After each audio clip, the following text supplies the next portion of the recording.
Hey, what's up, y'all? It's Matt here with Tanks Lawn Maintenance. It is currently Father's Day, Sunday, June 18th, 2023 year of our Lord, and it is awfully bright out here. About 95 degrees here in beautiful Augusta, Georgia. I'm sure y'all see that sun, or not the sun, but the sky back there. I can't even find the sun. Anyway, there it is back yonder. But anyway, I want to turn y'all around real quick. When I first bought my house, my grass looked like this over here. See all that Dallas grass, crabgrass, clover, a couple of dollar spots, a bunch of brown spots, so on and so forth. Here the past year and a half, I've been working on mine. I got all the weeds killed, and it created a bunch of bare spots in my lawn. You can see quite a bit right there, and then you've got some bare spots right here. But everything you see out there that's green, I need to cut my grass, guys. You can see all those. Yeah, you can see all those seed heads sticking up off of my Bermuda. But I need to cut my grass. But never mind that. But everything you see out there that is green is straight Bermuda grass, y'all. There's zero weeds in my lawn. And I, for one, am extremely proud of it, because that, if you know anything about weeds, whether it be, your tough to kill weeds like Dallas grass or crabgrass or anything like that, you know what you're up against. But yeah, got all that taken care of, got all the clover killed, and the dandelions and daffodils and things like that. But what I did is I sprayed my yard with a mixture of Celsius and Certainty, and I did it at a high rate because my yard was highly infested. But that, and I do 4 applications every year of pre-emergent. I use Barricade DG, and I do that 4 times a year. I do it in the very end of January, the very end of March, the very end of June, and then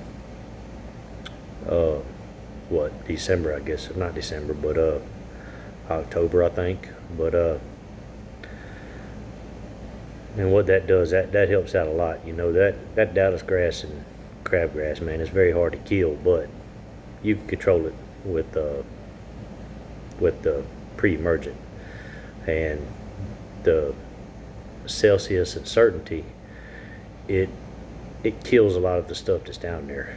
But as a matter of fact, it killed a lot of the crabgrass, but it killed just about all the clover. And slowly my Bermuda grass is starting to make its way back. I know I bought a Pro Plugger. It's hanging up on my wall over there. I don't know if any of y'all are familiar with that, but I use that to transplant Bermuda grass, and it's a process. I'm actually in the process of renovating my yard, my entire yard. I had a deck in my backyard, and I tore it out. I'm in the process right now of doing a little bit at a time with it that I can. I've still got to get all the crap hauled out of here, the wood and the concrete and all that good stuff. But as most of you know, I'm a busy man. I'm doing lawn care on the side, Fridays and Saturdays, and then every evening when I get off from my full-time job. And I'm not doing anything on Sundays. I'm just going to use that day for the Lord and to spend time with my family and relax. But yeah, my yard is a work in progress, and I'm proud of it, happy with it, with the results so far. But I'm going to redo all my beds. I'm highly contemplating, I've got 2 maple trees in my yard. I'm highly contemplating having those cut down and having the stumps ground up and just resodding the whole front yard. I mean, I'd rather just start from scratch on my front yard. I've done a lot of work to it already, but I'd rather just start from scratch because I want my yard to look like I'm particular about my property, man. I really am. But I know it's not a huge property or anything like that, but I do try to take care of what I have. But I work very hard to get to where I'm at in life, and I prefer to maintain it if I can. But that, and I'm wanting to redo all of my beds, tear all of the pre-existing shrubbery and bushes and plants out, and come back with something different, something a little more updated. But you know, it's a progress, and it's very expensive, very time consuming, and Rome was not built in a day, correct? But anyway, that's not what this video is about, y'all. Figured, hey, since it's Father's Day and I'm a dad that likes to grill and work in the yard, why not show you my yard? But anyway, man, this video, you know, this is actually for some of you new guys that are lawn care rookies, I guess you could say, your first year in business. You know, you can't take everything I say as the gospel, because this is only my second year. I'm still very new.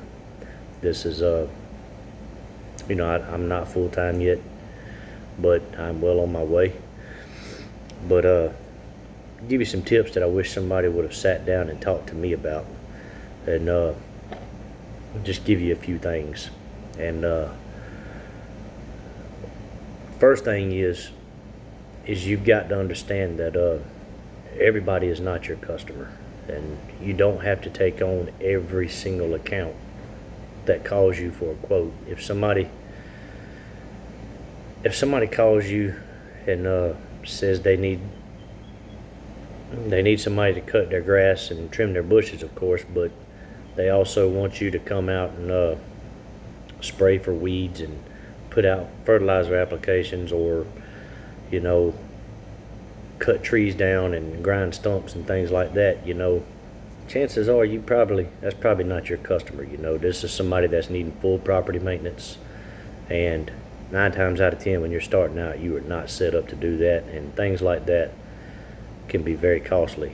And so don't be scared to say no, man. If somebody calls you and you don't have the tools to service that property, just be honest with them. Tell them, you know, I understand your wants and your needs, but right now I am not set up to service your property.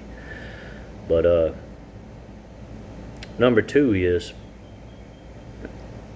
you need to make as much money as you possibly can off of each property. You know, a lot of times you're going to go out and give somebody a quote for lawn care, but they're also going to want you to trim their bushes too. And I made this mistake a lot in my first year last summer, and it took me about halfway through the summer to realize that I made a mistake and that I need to stop this. But just say you're charging somebody 60 or 70 bucks to cut their grass. You need to communicate with that customer that is strictly for grass mowing. That does not include anything else. And because a lot of times what will happen is customers don't realize, it doesn't click in their head that you're not the only customer. They're not the only customer that you service, and the time aspect of it isn't really a problem in their eyes because they don't see it the way we see it. So they just assume that you come out and charge them 65 bucks or 75 bucks, whatever it is, to cut their grass, that you're throwing the bushes in. So you need to specify and you need to clarify that. Hey, I'm gonna mow your grass. That includes edging, weed eating, mowing, and the final blow off. If you're needing anything else done, say bushes for instance, you need me to trim your bushes, I can keep those bushes shaped up for you once a month, but that is not included in the $60 or $70. If it's a lot of bushes, you think about how long it's going to take you to do it, the cleanup, all of that is included, and you need to charge accordingly. Like me, I have, you know, right now I've got right at 30 properties, and I want to say 5 or either 6 of those properties are full property maintenance. And so what I did is I turned those people into year-round clients. And the way I do that is I show up 45 out of 52 weeks. And if I'm doing their bushes once a month, just say you have $100 minimum say it takes you an hour. Say it's you and a friend, or you and your brother, you and your wife, whatever. You're a two-man crew. Just say it takes you an hour to do those bushes. You're charging $100 an hour for your business. Now, you need to think about how many months you're going to trim those bushes. You're looking at about 7 to 8 months here in the state of Georgia. 7 to 8 months. So you're looking at about $700 to $800 to trim those bushes if it's taking an hour every time. Divide that up by 12. Here we're going to mow grass probably 30 weeks out of 52, whereas is how much we're going to mow grass. Take that, divide that up by 12, or 65 times 30, divide that up by 12. Now, just say they need 2 leaf cleanups every year, and you see there's hardwood trees all around their property. Say it's going to take you 2 hours to do. $200. Multiply that by 2, divide it by 12. Now add all of those numbers up. That's how you get your monthly. That's how you get your monthly price. And but even if you don't make them year-round customers, if somebody just tell them, if you're wanting them done as needed, I can charge you a separate price up front to get them whipped back into shape. Just say it'll be $100, $200 to get them whipped back into shape.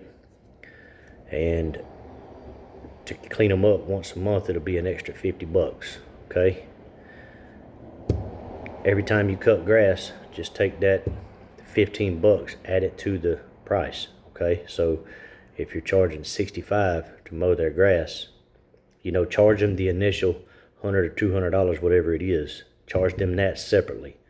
And then, kind of like a leaf cleanup or a spring cleanup. Say you charge $125 for a spring cleanup.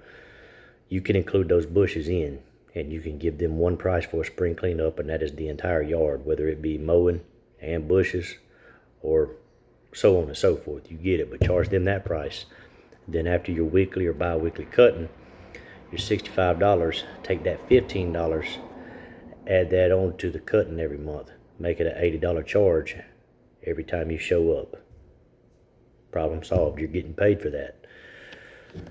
But you need to specify that everything is not included in the price that it costs to mow grass. Because you will lose money. You'll get burnt out. You'll see that you're losing money. And it's hard to let good customers go. I mean, especially... let me rephrase that. It's not hard to it's hard to tell good customers that you have to go up on their price. It really is hard to do that. And because the human aspect comes in, you've got to do what you got to do because it's business, but at the same time, you're still a human and you have a heart and you have feelings just like everybody else, and you don't want anybody mad at you. I mean, that's common nature. You don't want people to be upset with you. So chances are you're going to lose customers. You're going to have to change your business up, but that's part of it. It's part of the learning curve. But number 3 is you are your own boss. You're the business owner. I know I told y'all yesterday about the instance with a friend of mine got beat over the head because he worked his tail off in this woman's property for an hour and a half to get it mowed and cleaned up and everything, and she only paid him half of what they agreed to. Remember, you are the business owner. You do not have to do anything if you don't want to. Now, when I say you are the business owner, that means you're calling the shots. That doesn't mean that you can just lay out of work, cut grass whenever you want. No, that's not the way this works. You need to put everybody on a schedule. You need to stick to your schedule, and you need to have integrity. You need to do what you say you're going to do, but at the same time, you have to draw that line in the sand. There needs to be a boundary. You cannot. Yes, these customers are the people that's keeping you busy. They are paying you, but at the same time, they don't know what all's going into this. They don't They're not there behind the scenes. They don't know what's going on in your life. Chances are you're starting this because you want to work for yourself. If you let these customers start running your business, you are no longer the business owner. You're just an employee once again. So get out of that employee mindset. Set your prices. Decide what you want to do in your business. If you want to grind up stumps, fine. If you want to do leaf cleanups, great. If you want to do bushes and cut grass, wonderful. But if some of those things you don't want to, if you don't want to prune trees, if you don't want to do leaf cleanups, don't let these customers persuade you into doing that. Stand your ground and do what needs to be done. That's another tough thing about being a business owner. Sometimes you've got to stand your ground and draw a boundary line between you and your customers, and just tell them, say, look, this is not the way this is going down. This is not a service we offer, and I'll be glad to recommend someone that can do it. But me personally, I don't want to do it, and I can't do it. Just be honest with them. But another thing is, be humble, man. If you're a solo operator, be a solo operator, and don't be telling customers, yeah, we'll be there over at 8 o'clock in the morning, or because when you show up by yourself, they're gonna think to themselves, what's going on here? Where's your help at? You by yourself today? And then they're gonna realize that you're just saying we to try to make yourself look good. So don't be saying we're gonna do this or we're gonna do that, or this is the type of work we do. Just say I will be here at a certain time. I say we because my wife is with me probably 8 times out of 10 during the summer, which that is slowly coming to a stop. I'm trying to wean her out of the business. I want her to reap the benefits of the business just like I do, but at the same time, I don't want her to be burdened with the headache. That is my job. But be humble, Don't try to act like you're bigger than you are. And there was another one. I should have wrote all this down, of lessons that I learned last year. Oh, dog poop. You need to decide before you start, or before you do anything, if dog poop is going to be a problem for you. Because for me, it's not that big of a deal to me. I grew up around dogs my entire life, and I know at one point we had 11 beagle hounds. We were big into rabbit hunting when I was a kid, so I am very used to dogs, very used to dog pee and dog poop, things of that nature. And so it's not that big of a deal to me. But I do understand the frustration of getting dog crap on your tires, and then you track it onto your trailer or on your feet, or you're tracking it into another yard or things like that. Me personally, I just grab the water hose, the water hose that's on that property. I'll squirt my tires off, or I try to watch my step. If I do wind up getting it on my feet, I'll just squirt my feet off. For me, it's not that big of a deal.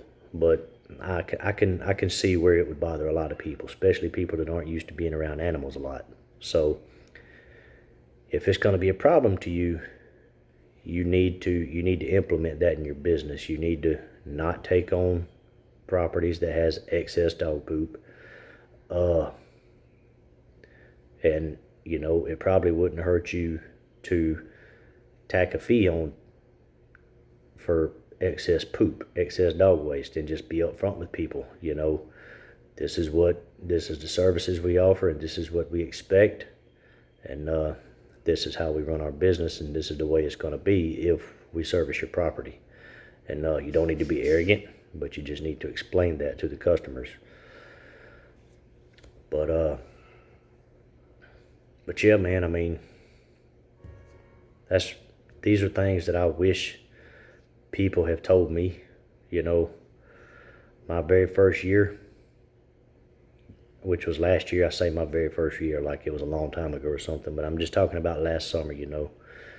I want to say the very first month of the summer, I took on anything and everything, and I got burnt out very quickly because There were properties, I was push mowing entire properties because the customer did not want a zero turn on their property.